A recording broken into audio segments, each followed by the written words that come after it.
los sermones que uno trae al pueblo son básicamente de dos tipos. Uno, si pudiera graficar, diría que el reino de Dios, digamos que es algo que está separado por una gruesa muralla y que hay una puerta por la cual todos debemos pasar. Y muchos de mis sermones, lógicamente, tienen que estar dirigidos hacia las personas que están dando los primeros pasos en el conocimiento de Dios. Por lo tanto, uno tiene que mostrar el camino de la mejor manera, de la manera más simple, ilustrarlo de la manera más sencilla para que todos puedan comprender cómo es que nos ponemos bien con Dios. Pero una vez que traspasamos esa puerta angosta de la salvación, como dijo el Señor y la describió, comienza el camino angosto que lleva a la vida eterna, y hay muchas cosas que en la vida cristiana tenemos que aprender. Y por eso hay tantas dimensiones y tantas necesidades personales, y les quiero asegurar a todos que la Biblia es un manual muy completo para nuestra vida.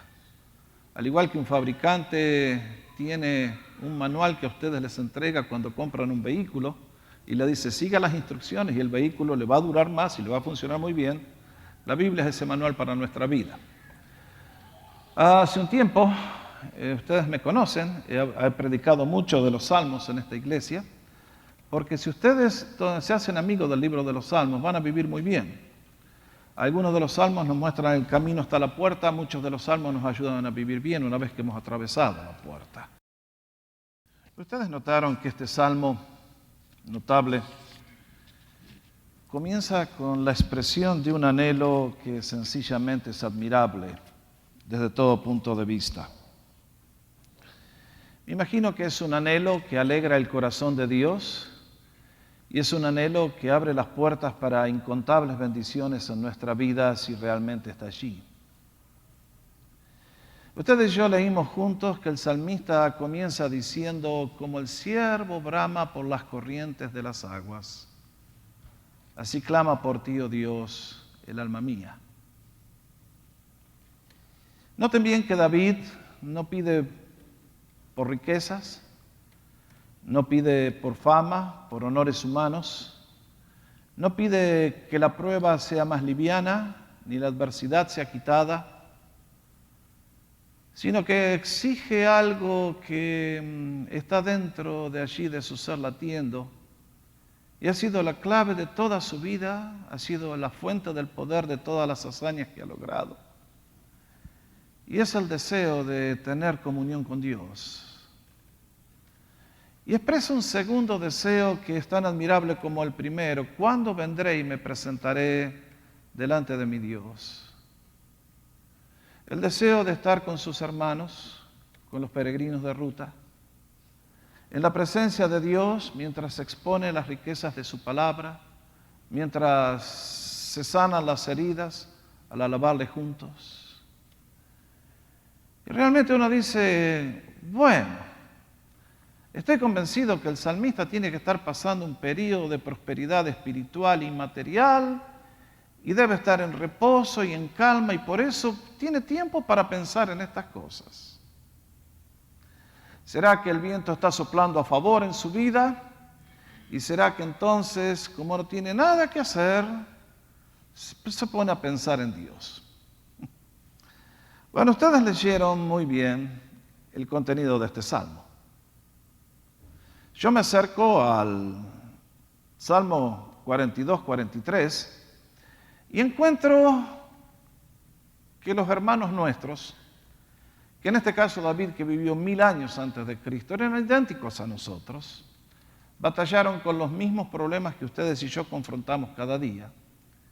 Y en medio de esos problemas, y en medio de esas pruebas y adversidades, aprendieron a vivir bien, aprovechando los recursos que tenían al alcance de la mano. Cuando yo me acerco al Salmo 43, escucho lo que es el lenguaje del abatimiento. ¿Se dieron cuenta? Por ejemplo, el versículo 3 dice, fueron mis lágrimas, mi pan de día y de noche. Ustedes y yo hemos vivido esos días de tristeza profunda, períodos prolongados, en los cuales parece que todas las cosas van de mal en peor. Y uno realmente llega un momento que parece que hasta se queda sin fuerzas ya ni para llorar. Continúa diciendo en el versículo 4, derramo mi alma dentro de mí. Me he quedado sin fuerzas, estoy desfalleciendo. Continúa diciendo en el versículo 6, Dios mío, mi alma está abatida en mí. Versículo 7, todas tus ondas y tus olas han pasado sobre mí. Es como que se siente como alguien que está haciendo surfing y en lugar de ir sobre la ola y que la ola le lleve, de golpe es aplastado con toda la fuerza y la brutalidad que tienen las olas del mar. Continúa diciendo, ¿por qué me has desechado? ¿Por qué andaré enlutado por la opresión del enemigo?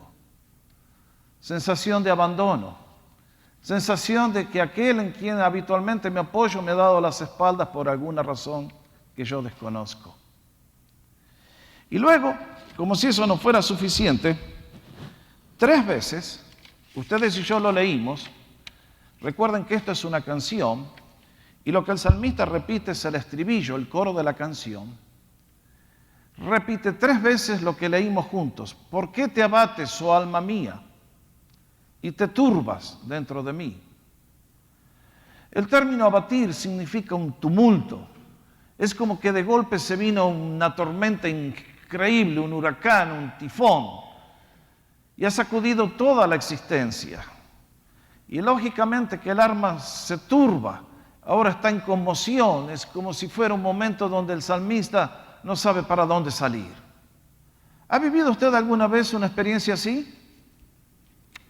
Me imagino que si usted es tan humano como yo, tendrá que confesar que no solo una vez, sino varias veces. A veces por un tiempo corto, a veces por un tiempo largo. A veces por un periodo intenso, a veces no tan intenso. Un día se cuenta la leyenda que el diablo decidió abandonar el negocio de arruinar a la vida humana. Y para eso decidió hacer un garage sale. Ahora sabemos que el diablo es americano. Y entonces puso en venta todas sus herramientas con las cuales había atormentado a la raza humana a lo largo de los siglos. Y cuando se acercaron los compradores a ver qué es lo que ofrecía el diablo en ese garage sale, encontraron que la herramienta más cara que ofrecía era la depresión. Lo que estamos describiendo esta mañana es la descripción de lo que es una emoción muy común en la raza humana. Alguien me preguntará, pastor, ¿qué es la depresión? Bueno, ustedes lo saben, si recurren al diccionario, lo definen por su propia experiencia, tendrán que reconocer que depresión básicamente es un sentir de pérdida, de algo que estaba y ya no está más, de algo que era una posibilidad y ya no existe, de algo que murió y no se recupera jamás. El diccionario dice que es un sentimiento de abatimiento, de melancolía, de abandono, desgano físico. Y tenemos que reconocer que esta emoción que Dios ha colocado en vuestra alma y la mía es una buena emoción. Tiene un lado bueno y un lado muy malo. ¿Por qué digo que es una buena emoción? Porque Dios nos ha fabricado a ustedes y a mí de cierta manera para que caminemos de cierta manera. Y vuelvo a la ilustración del comienzo, cuando decía que ustedes y yo somos semejantes a un automóvil que el fabricante construyó de cierta manera para que andemos de cierta manera. Y que si ustedes y yo, por ejemplo, en lugar de echarle gasolina en el tanque, le metemos agua, y en lugar de echarle gasolina, le metemos arena, y hacemos todas esas cosas y nunca le revisamos la presión a los neumáticos y todo lo demás, ustedes saben muy bien que aunque podamos tener la mejor maquinaria, si no la tratamos adecuadamente, el auto va a explotar. A eso sí, antes de explotar, por lo general, nos avisa con una luz roja en el tablero, acá hay un problema que está creciendo, haz algo con él porque de otra manera pagas consecuencias peores. Ustedes lo saben a eso. La depresión es esa señal. Es algo que Dios nos envía para vuestro bien y para mí. Es como una luz de alerta que nos dice, presta atención, examina lo que estás haciendo, examina tu vida, porque posiblemente hay un cambio de curso que hacer, una corrección que tienes que hacer. Y sin embargo, esta emoción de no saberse manejar puede traer consecuencias devastadoras.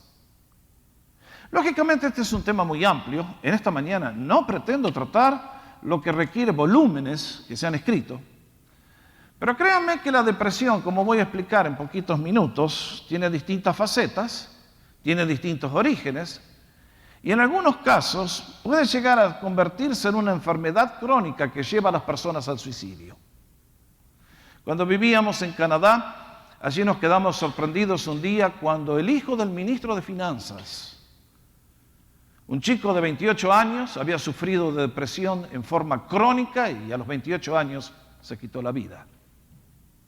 Hace un tiempo leía un artículo salido aquí en Estados Unidos que el 16% de las personas sufren de una depresión aguda una vez por año.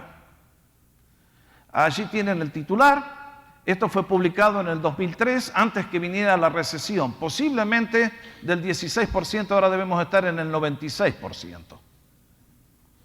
Lo cierto es que decía el artículo escrito por uno de los tantos journals de medicina, que la depresión por año en este país causa pérdidas de 44.000 millones de dólares. ¿En qué? Gente que falta al trabajo, gente que no cumple, ustedes saben. Y uno dice, realmente estamos tratando con un tema bastante delicado.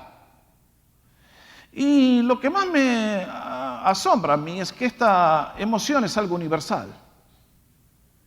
Nadie se escapa de ella. No se escapaban los antiguos, no nos escapamos nosotros. Yo leo mi Biblia y encuentro que personajes notables que fueron utilizados por Dios de manera muy poderosa fueron tomados por la depresión.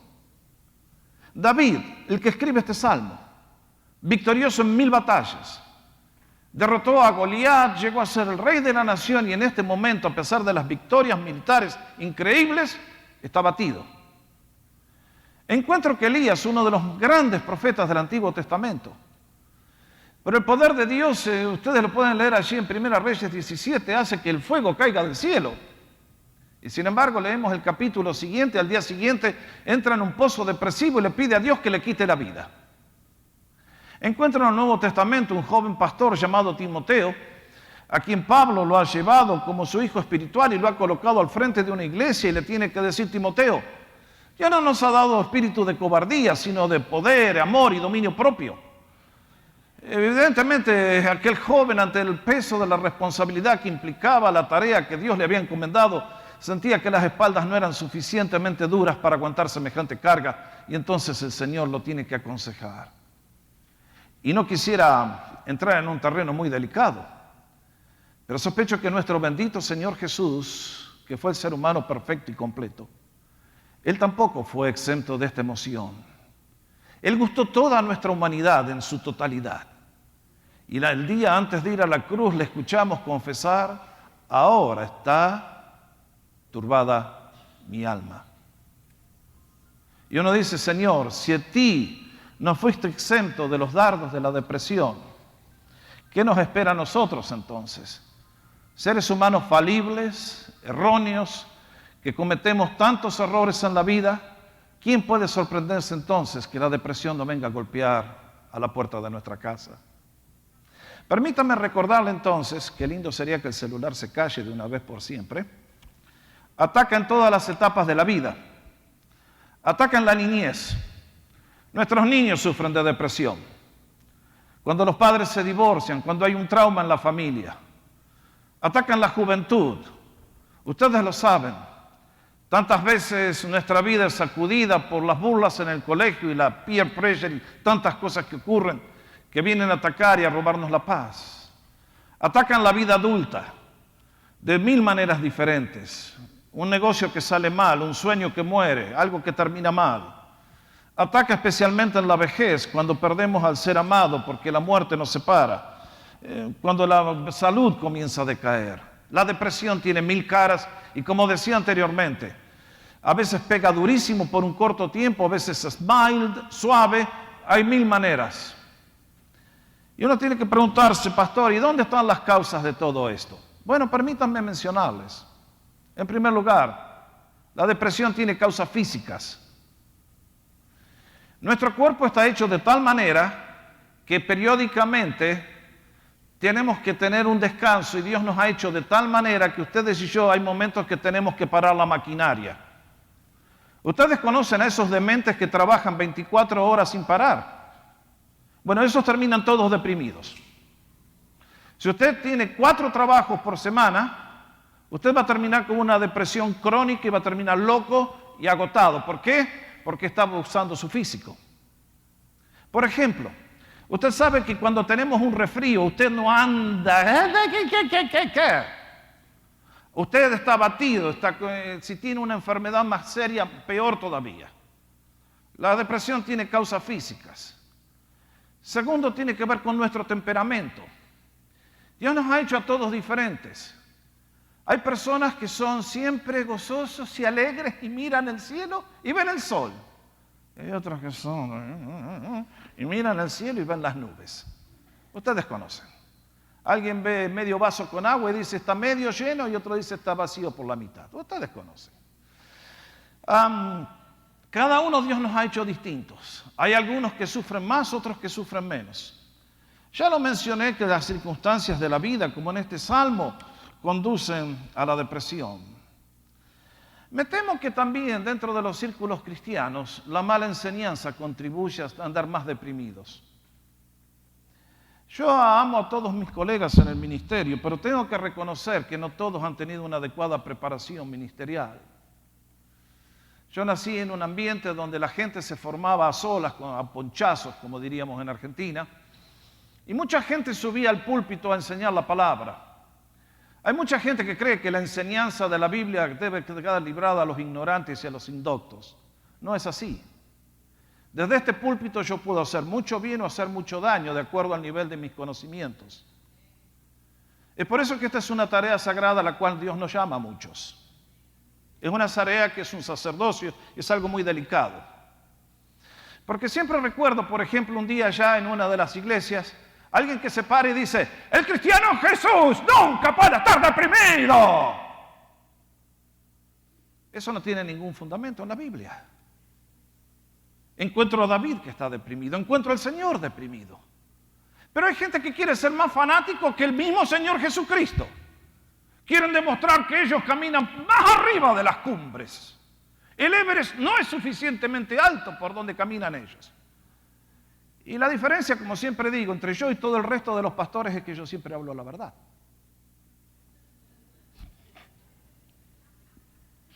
Hay mucha gente que sube y el pueblo ignorante vienen y escuchan y dicen, oh, habló el santo varón de Dios.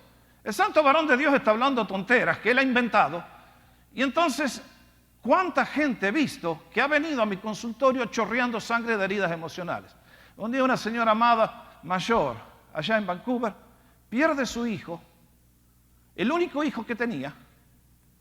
A los 50 años de edad muere este muchacho.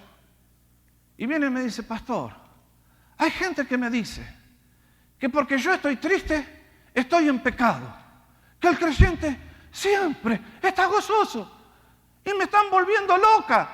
Tienen razón los que piensan así. Tuve que decirle, señora, esos son como los consejeros que fueron a aconsejar a Job, que Job tuvo que decir, consoladores molestos me son esos. Córtele la mitad y dele las espaldas y nunca más le dirija la palabra. Hay tanta gente que enseña cosas que son disparatadas. Y quisiera mencionar algo que es muy importante. Escúcheme bien lo que voy a decir. Grábese esta frase. El pecado siempre lleva a la depresión, pero no toda depresión es consecuencia del pecado. ¿Se animan a repetirla en voz alta? A ver. El pecado siempre lleva a la depresión, pero no toda depresión es consecuencia del pecado. ¿Se va a acordar? Hay gente que está pasando un momento difícil, como es la historia de David, y viene un hermanito de estos santos que caminan por allá arriba, como les describí, le dice, confesa, che, ¿qué pecado estás metiendo vos? Cuando la persona es absolutamente inocente y no ha cometido ningún pecado. Qué duros que somos. Tantas veces juzgamos y juzgamos muy mal, y al tomar el lugar de Dios, nos estamos abriendo para que un día el jefe nos pegue un buen rebenque en la espalda. No nunca hagamos eso, hermanos. Si vemos a alguien sufriendo, callemos nuestros labios y no ofrezcamos opiniones que no tienen la revelación de Dios. Yo veo a una persona sufriendo y me callo mi boca porque yo no sé por qué Dios le ha permitido pasar por eso. Dar opiniones es querer ocupar el lugar de Dios y eso es un pecado gravísimo. Nunca lo olvide. Hará mucho bien por muchas personas si aprende a cerrar sus labios. Además, permítanme mencionarles que muchas veces la depresión tiene su origen en el ocultismo. Años atrás, estábamos de vacaciones en Argentina y encontramos un lavadero a donde llevar nuestra ropa y lógicamente estuvimos un tiempo largo ahí y nos empezamos a hacer amistad con la gente del lugar y entonces un día me preguntan, ¿y usted de dónde viene? Y yo le dije, del norte. Entonces empezaron, bueno, ¿de dónde viene? A ver, de Tucumán, que es una de las provincias de Argentina, de Jujuy, al borde ahí con Bolivia. No, le digo, de más al norte. ¿De dónde viene usted? ¿De Estados Unidos? No, más al norte, le digo. ¿Y dónde? Le digo, bueno, de Vancouver, en Canadá, ya estamos viviendo. Oh, en serio, qué lindo. Y entonces vino la pregunta inmoral, que cada vez que me la hacen pierdo la amistad de la gente. ¿Usted a qué se dedica? Yo soy pastor. ¡Ja! Cada vez que alguien me pregunta a qué me dedico y le digo soy pastor, ahí nomás me cortan la amistad y me dan vuelta la cara. Ustedes saben lo que es el ser humano sin Dios, ¿no es cierto? Si le dijera que soy del Ku Klux Klan me darían un besito, pero le digo soy pastor y me odian. Así funciona. Y entonces, 2 o 3 días más tarde, no sé cuánto, entro yo al negocio y estoy solo, estaba la señora con la hija y me dice, pastor, ¿le puedo hacer una pregunta? ¿Tiene un minuto para mí? Le digo, ¿de qué se trata?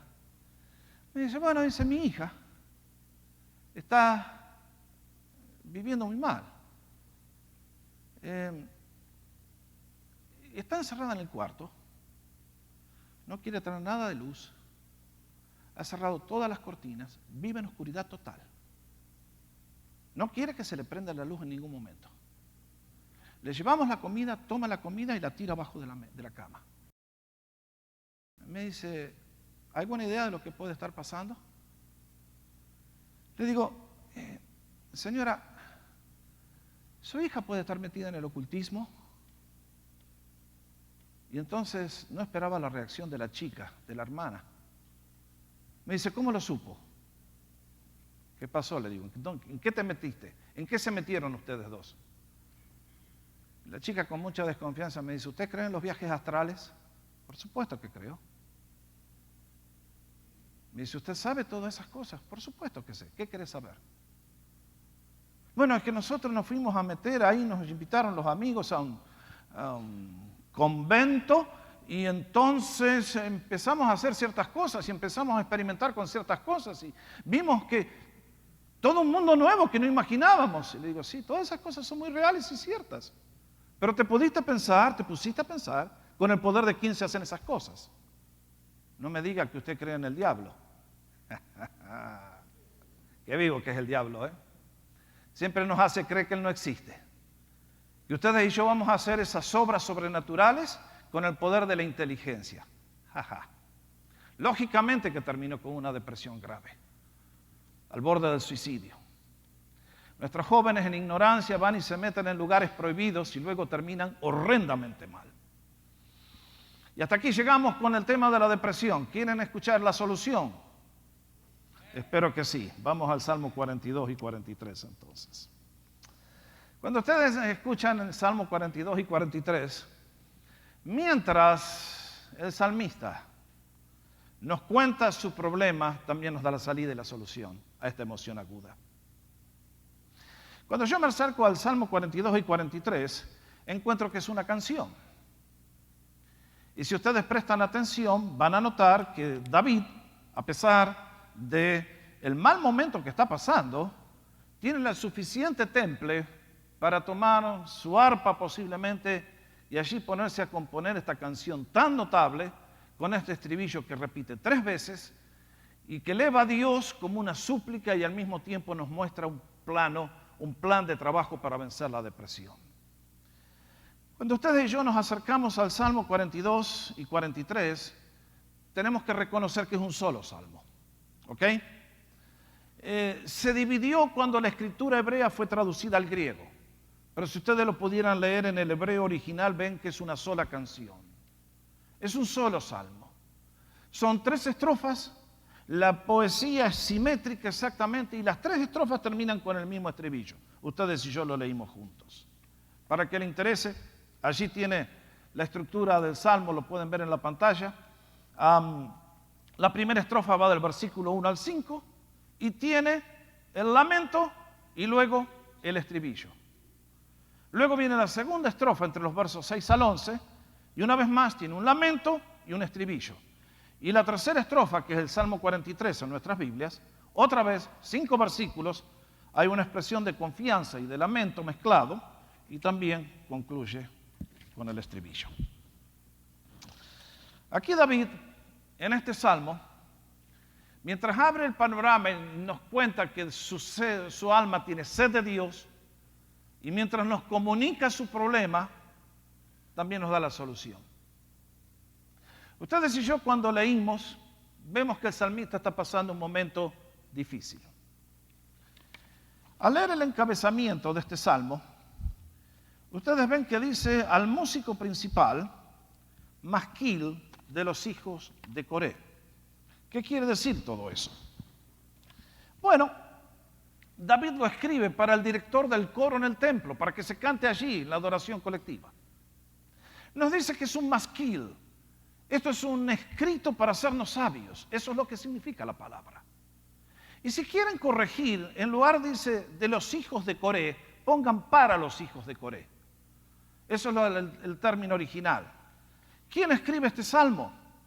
Para mí es David, en el momento en el cual estuvo su vida en el punto más bajo de toda su historia.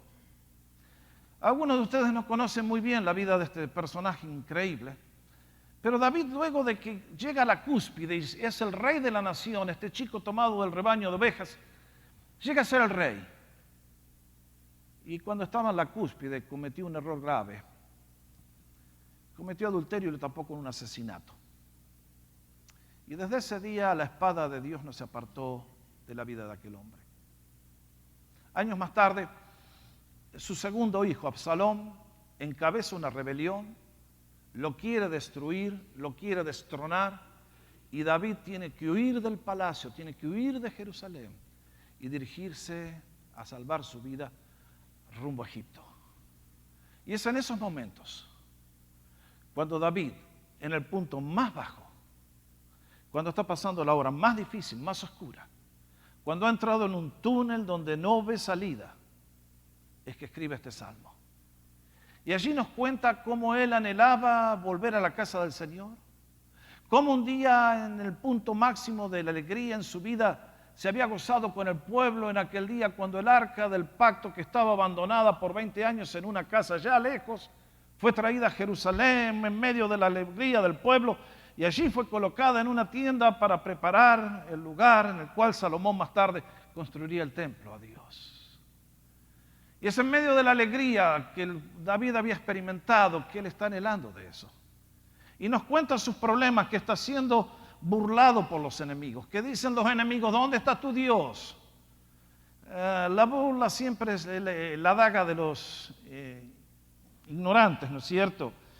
Es duro sufrir, pero es duro sufrir cuando hay gente que encima nos hace la carga más pesada con las burlas al no entender. Y es en medio de esos momentos cuando David va a enseñarnos varias cosas que si ustedes y yo prestamos atención, nos va a ayudar en nuestra lucha contra la depresión día tras día. Vuelvo a reiterar, acá no está toda la solución. Quiero decirles esto porque no lo dije antes y lo voy a decir ahora. Cuando alguien a mí me viene a hablar de depresión, lo primero que hago es decirle, usted ha ido a ver al médico. Porque si usted, por ejemplo, está anémico, necesita medicina y eso lo va a levantar. Pero cuando ustedes y yo estamos sanitos y con salud extra, ustedes y yo cuando estamos, que no tenemos alto ni el colesterol, ni la presión sanguínea está por las nubes, ni todas esas cosas, y nos viene la depresión, entonces hay ciertas cosas que podemos hacer. ¿Cuáles son ellas? David nos va a enseñar. Primero, versículos 3 y 4. Aprender a volcar nuestro lamento en Dios. Fíjense que David con total honestidad y transparencia viene a Dios y le dice, fueron mis lágrimas mi pan de día y de noche. Mientras me dicen todos los días, ¿dónde está tu Dios? Me acuerdo de estas cosas y derramo mi alma dentro de mí, de cómo yo fui con la multitud y la conduje hasta la casa de Dios. Qué lindo principio.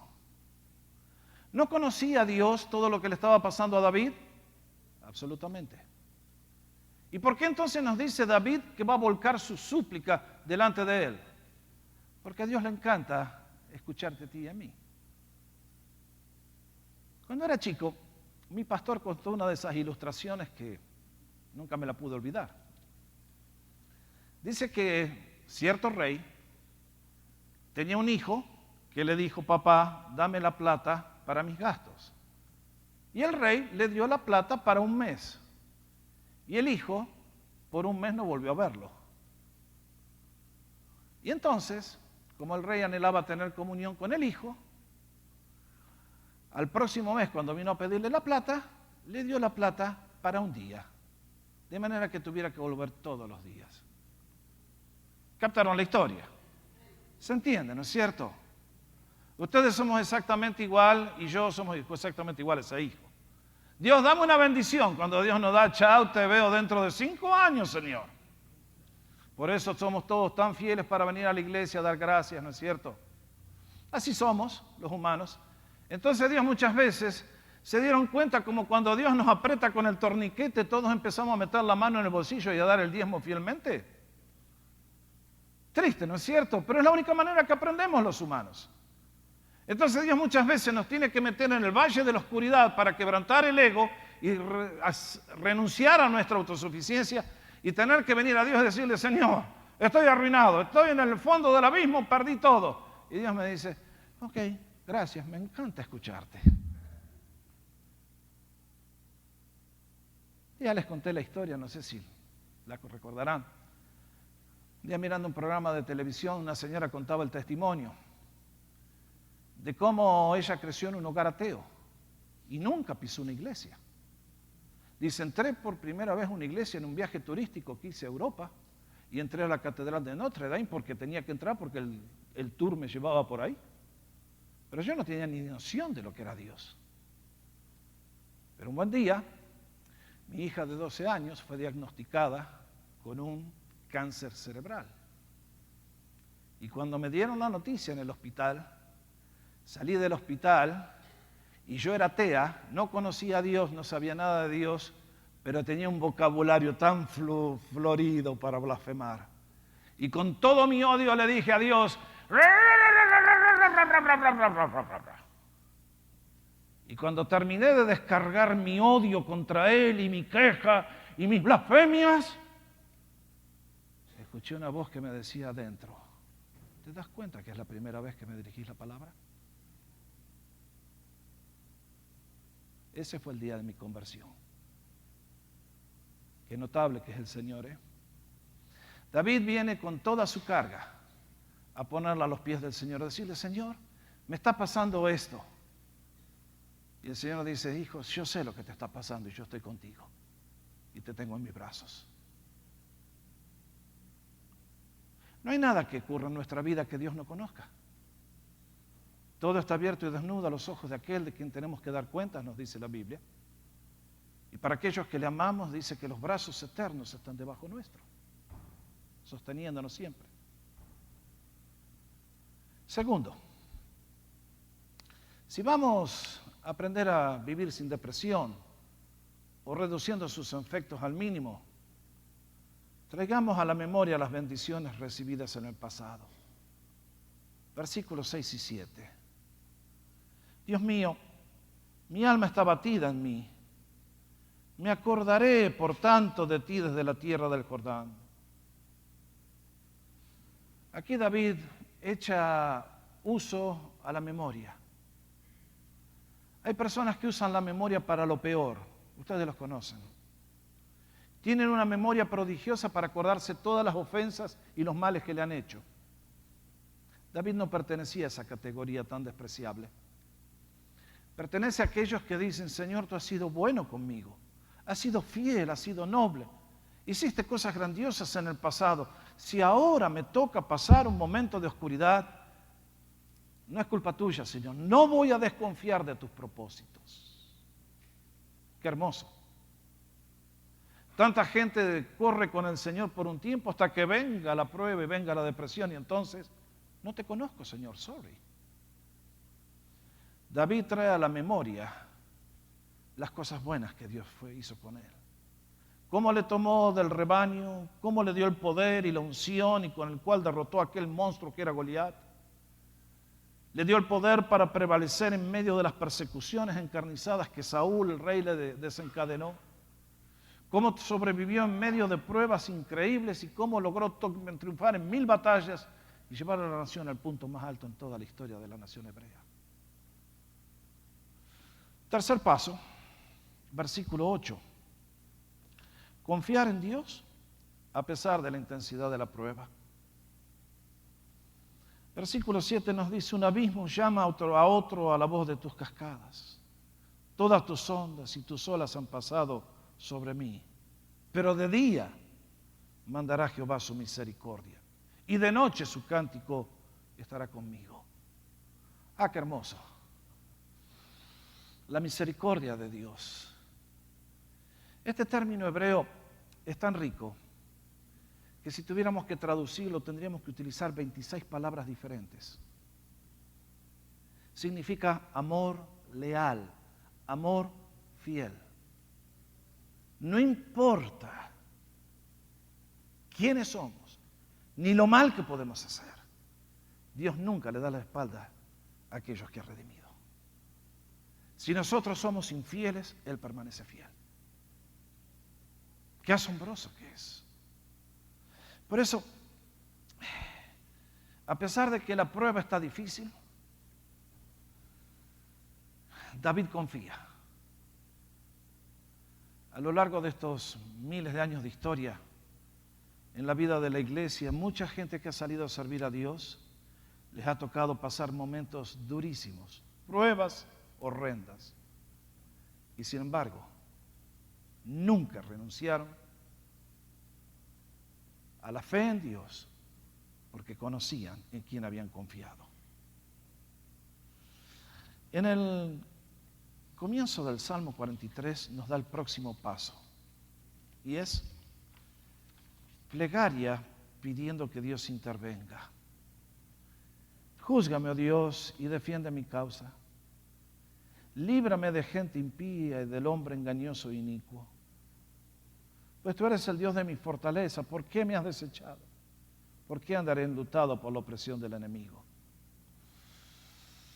Ustedes y yo periódicamente, el Señor nos coloca en medio de situaciones imposibles para que podamos conocer su poder milagroso. Lo he dicho 1.000.000 de veces desde este púlpito, lo reitero una vez más. Nuestra situación imposible de hoy es el milagro de mañana si tenemos fe en Dios. Y tantas veces el Señor nos coloca en esos momentos para que nosotros aprendamos a pedirle a Él y a confiar en Él, que aunque humanamente todo parece perdido, Él está en control y va a glorificar su nombre haciendo un milagro. Y mis hermanos, no pensemos que Dios es solamente para el día domingo, ¿ok? Dios se encarga de todos nuestros detalles hasta lo último. Dios es un Dios fino. Él es detallista. Hay gente que cree que a Dios lo tenemos que agradar. Ok. Hay gente que me dice, bueno, pastor, me peleé con mi hermana, no me sentía bien y por eso no fui a la iglesia. O usted no ha entendido quién es Dios entonces. Cuando hemos hecho todo mal es cuando tenemos que venir a la iglesia, para que Dios nos transforme, nos redime, nos levante. Pero Dios es un Dios detallista que le encanta hacer milagros hasta lo último. Yo podría contarle varios de mi vida. Les voy a contar uno que creo que la mayoría no me ha escuchado que se los haya contado. Pero el día que decidimos salir de Canadá, vendimos la casa, firmamos contrato, la teníamos que entregar el último día de julio del año 99. El 1 de agosto entraba el nuevo dueño. Y nosotros teníamos que salir para Texas.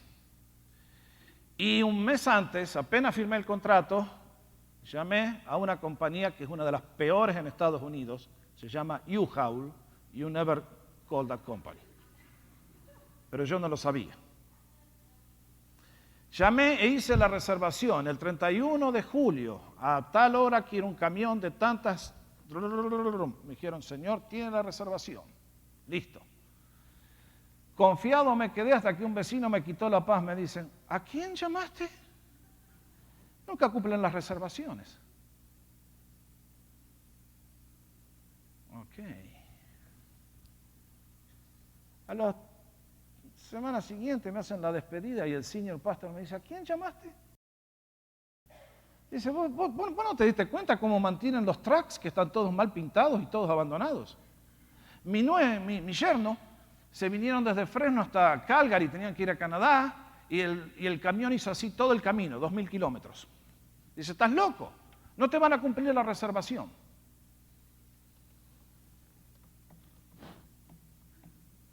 Una semana antes, llamé.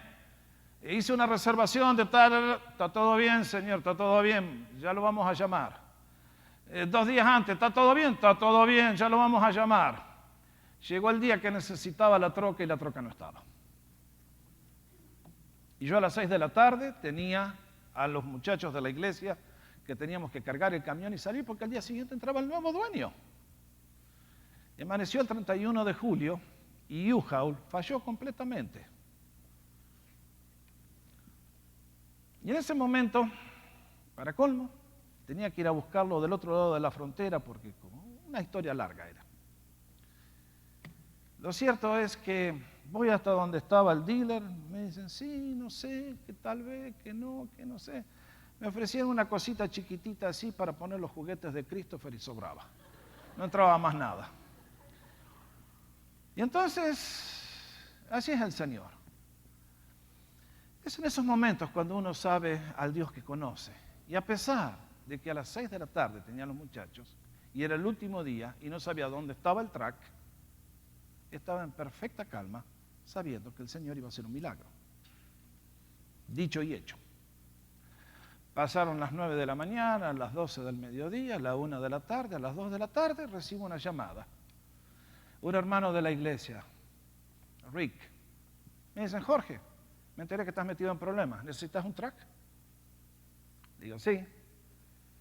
¿De qué tamaño? Digo, ok, vení a buscarlo, ya está. ¿Qué había pasado? Mientras yo estaba allá en Blaine, del otro lado de la frontera, buscando mi track bendito de U-Haul, en el área de recepción de nuestra iglesia estaba la recepcionista, Jaimito, que es un hermano que guiamos a los pies del Señor y ahora era el chef de la congregación. Y a ese momento están hablando de lo que me pasaba a mí, que me habían dejado sin track. Y entra Rick, un hermano con quien había hablado muchas veces, tenía una compañía de towing, y entra ahí y dice, ¿qué es lo que están hablando ustedes? Y le contaron. Lo que pasa es que Jorge dice, ¿y por qué no me llamaron a mí primero? Dice, yo soy el mecánico que le mantiene toda la flota a Ryder. Esa es la compañía de la competencia. Así que, ¿qué necesita Jorge? ¿Un track de esa medida? Ok, hoy a las 6 de la tarde lo tiene. A las 6 de la tarde llegó el track a mi casa, lo fui a buscar, cargamos todo y al día siguiente la casa estaba vacía. Y ustedes van a decir, ¿se ocupa Dios de esos detalles chiquititos? Absolutamente. Para demostrarnos que Él es un Dios de los detalles finos. Que Él nos conoce a nosotros de una manera que nosotros no lo conocemos a Él y está al tanto de los últimos detalles y en todo Él quiere intervenir si le damos la chance. Así es nuestro Dios. Y es por eso que hay mucho más para decir en este Salmo. Y me queda el versículo principal del Salmo, que es el estribillo. Y fíjense lo que hace David. Acá hay 2 o 3 pasos. Primero, se exhorta a sí mismo. ¿Cómo dice? ¿Por qué te abates, oh alma mía? Y te turbas dentro de mí. ¿Qué hace David? Dialoga consigo mismo. Ustedes saben, ustedes y yo lo hemos hecho eso 1.000.000 de veces. Nos miramos al espejo y decimos, Jorgito, ¿por qué estás haciendo eso? Haz lo otro. Esto está mejor. Y dice, David tiene un diálogo consigo mismo. En medio de las pruebas, en medio si queremos eliminar empecemos a hablar y a ver las cosas buenas y empecemos a dialogar con nosotros mismos. Lo otro que le dice es espera en Dios. Todavía las circunstancias no tienen la última palabra, Dios va a intervenir. Este término espera es muy lindo. Si quieren acordar, quieren marcar en su Biblia, pongan ahí emboscada. ¿Qué es esperar? Es la figura de un cazador que está con el arco listo, esperando que se haga la hora justa y salgan los ciervos y ¡plac! Está en espera, pero no está en espera. Voy a esperar que Dios haga algo. Sino que está en espera activa, esperando que Dios va a intervenir. Eso es esperar en Dios, tal como se usa siempre en la Biblia ese término. Acuérdese, emboscada, ¡plac! Además dice, espera en Dios porque aún he de alabarle. David comienza a contar la victoria. Va a llegar el día cuando en este momento mi cántico está batido porque no tengo fuerzas. Pero va a llegar el momento cuando Dios va a traer la solución, va a traer la liberación, va a traer la bendición. Y entonces, Señor, vamos a explotar de vuelta y vamos a tener carnaval. Carnaval evangélico, por favor. Y además, versículo 5, la clave de todo. David usa dos términos acá que expresan su confianza inquebrantable en el Señor. ¿Qué dice? Salvación mía y Dios mío. Ahí está todo. La persona que puede mirar a Dios en la cara y decirle, salvación mía y Dios mío, ¿de qué puede temer en la vida? ¿Qué podemos temer si Dios es el que está en control de todo? Si es Él el que me tiene en sus manos, si es Él el que me cuida y es el que me guía y el que me provee. Luchas, absolutamente. Pruebas, 1000 veces. Tristeza, abatimiento, depresión. Cuando tenemos fe en Dios y podemos decir, salvación mía. Si un día siendo pecador te entregaste por mí, hiciste lo que hiciste y me redimiste al costa de tu vida. Y ahora, como dice San Pablo, al que no escatimó a su propio Hijo, sino que lo entregó por todos nosotros, ¿cómo no nos dará también con Él todas las cosas? Amén. Y además, Dios mío. Porque en última instancia, la fe no sirve para el que no conoce a Dios. Hay gente que en esta vida son optimistas. Hay otros que tienen fe. Si yo digo Argentina va a ganar el próximo mundial, eso es tener fe. Si usted dice, no voy a dar el nombre de otro equipo, eso es ser muy optimista. Ahí está la diferencia. Dice la palabra de Dios, es pues la fe, la certeza de lo que se espera, la convicción de lo que no se ve. El que conoce a Dios tiene esa fe. El que no, ahí anda. Ustedes y yo podemos pertenecer a la mejor familia. Por eso, ante este enemigo que viene a golpear nuestra puerta, ante esta arma que el diablo ha utilizado tantas veces para abatirnos y destruir a tantas vidas, hay una salida. Hay una salida real y poderosa. Es para los que conocen a Dios. Y por eso David, vuelvo al primer versículo, como el ciervo brama por las corrientes de las aguas, así clama por ti, oh Dios, el alma mía. ¿Has conocido lo que es esa sed? ¿Has conocido lo que es tener sed, no de las bendiciones de Dios, sino de Dios mismo? ¿Has sentido alguna vez esta pasión ardiente, esto que es tan necesario para el alma, de la misma manera que el agua es para la vida física? Cuando una persona tiene la sed que David tenía, créanme que son personas invencibles. Por lo tanto, quiera cada uno de nosotros decir en esta hora, mi alma tiene sed. Mi alma tiene sed del Dios vivo. Si podemos decir eso sinceramente mirando al Señor, nuestra vida está en un lugar muy seguro, sobre un fundamento inquebrantable, inconmovible, y no hay emoción destructiva que nos pueda sacudir.